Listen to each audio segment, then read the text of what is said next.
If you make a lot of outbound sales calls like me, have you started to notice that more and more recently, when people answer the phone, it's just silence, no hello or anything like that? Well, the first instinct is that it feels really rude, but it's probably just society evolving because the person on the other end of the line these days is probably expecting something like this.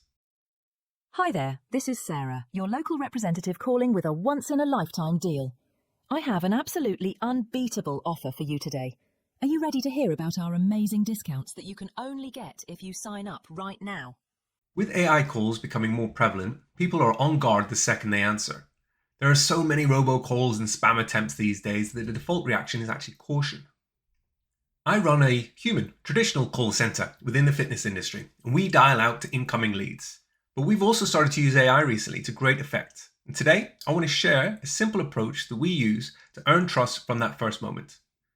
That simple approach is to be transparent that it's AI, to use AI in such a way to create more human conversations rather than less, and to ultimately serve that customer or that lead rather than sell to them. So our goal isn't a clever impersonation of a human. Our goal is a great experience, a short, clear call that helps the person on the other end and creates more human-to-human conversations where they matter the most. We do that by being upfront, by giving people a choice, and by showing genuine interest in their goals. It's not a case of use AI and that's bad, don't use AI and that's good. It's probably a similar situation to how human sales calls are. There are good human sales calls that engage and serve the lead, and then there are bad human sales calls that try to sell at the lead and create pressure. We're starting to see already that the future for outbound calls is ethical use of AI. Really, it's probably the now. We just need to get rid of those spammy robot calls. And when we looked at that example before, that is the kind of call that makes people switch off. That fuels the I'm not going to say hello behavior. You heard a deliberately poor AI performance.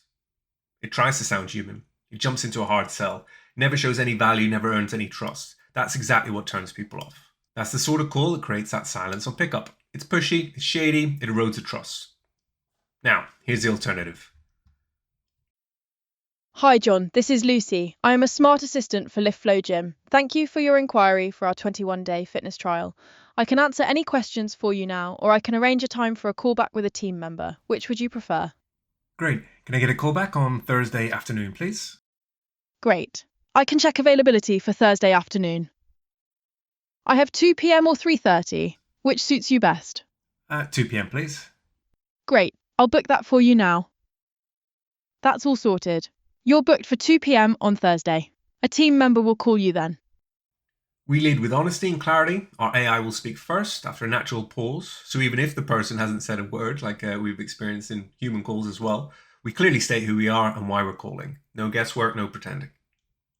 So there are two routes from that moment, a kind of choose your own adventure type approach. If they're comfortable chatting with the AI, let's face it, as the months pass by, more and more people are going to be using the voice assistants on their smartphone. They're going to be finding out information that way. They're going to use it to help make decisions. So we keep it short and helpful. We prompt them with the usual discovery questions that our human sales team would also use. With it being the fitness industry, we show an interest in goals, importance, time frame, as well as their training history, and then we invite the questions back from that lead. If the lead asks a lot of questions to the AI agent, then we'll look to steer it back to a balanced conversation again too. So this again is the same way in which a skilled human agent would do. And so if they'd rather talk to a person, we simply book a call back with a real human at a convenient time for them. We can check live availability against a human team member calendar. We can offer a couple of time options within that chosen window, and then we ensure that all those callbacks are properly scheduled at a time that the human is going to be available, but also in line with the right time for the customer and the lead as well. And doing it this way, we find conversations and booking rates treble. And we designed it this way based upon the years of real human sales interactions that we've had, but it's also supported by research into human interactions with AI as well.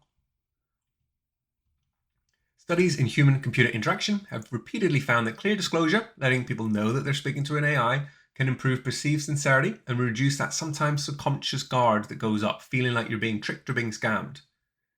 And, in practice, disclosure works best when it's paired with competence, a clear ability to do something useful straight away, like booking that time slot or answering questions, and then providing an engaging two-way conversation. And of course, there is also the timing element, the speed to lead. And in this instance, this is how we see those outbound AI agents tripling the efficacy of the human manual outbound call. The AI can trigger the call right away.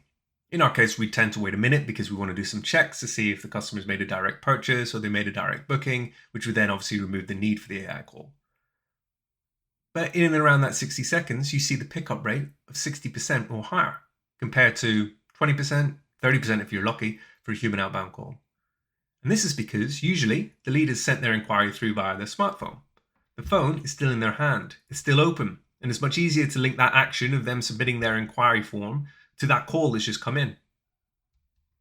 That means we're going to reach them at that moment when they're most engaged and most likely to pick up. And of course, don't forget there's also a downside of having so many of your leads make their inquiries through their smartphone. If you let those minutes tick by, the thing that's in their hand now becomes a distraction device instead. Within minutes, they're back to scrolling. Maybe now they're looking at another ad from one of your competitors, or they're back scrolling their phone in such a way which is now a distraction rather than something which focuses their attention. Studies in psychology suggest that attention is fragile. Any type of notification, any type of task switching, even the phone itself is going to drain the focus of the person who's made that inquiry. And that's why we design everything for that phone in hand moment. We call fast, we're upfront about it being AI, and we make the next steps effortless.